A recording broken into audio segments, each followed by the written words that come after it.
sono stata in Bastia fra qualche annetti, fra i miei 17 anni. Mi rimango che cose belle. Sono stata al piccolo liceo, dopo sono stata a Marbeuf. Giriamo tutti insieme, tutti in gioia.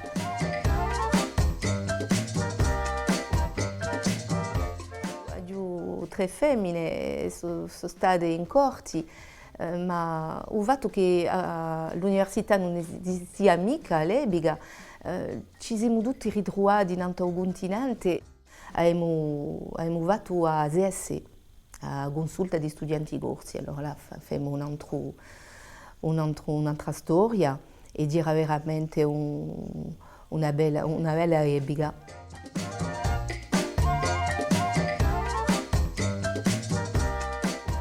A tempo, come si dice, questa corsitude e questa curiosità di vedere il mondo, di parlare con tutti. Un giorno mangiavamo maroccano, un altro giorno mangiavamo greco, un altro giorno mangiavano africano anche.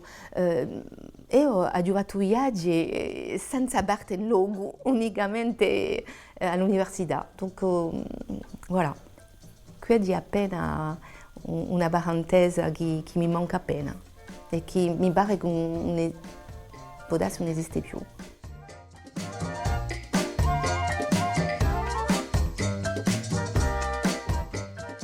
Eravamo più aperti, mi pare.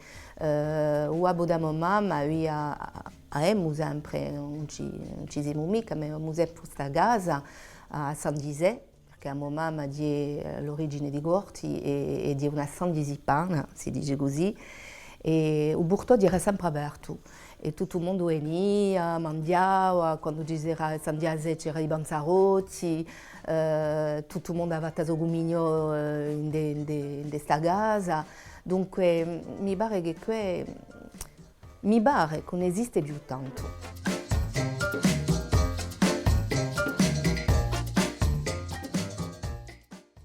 Il mio messaggio è sempre parlare, d'abra a parola, che la si più libera e che non si mica come si dice, pia o budere perché siamo noi i parenti, ma semplicemente di mettere a mente e parole le idee in comune con i nostri desideri. Voilà.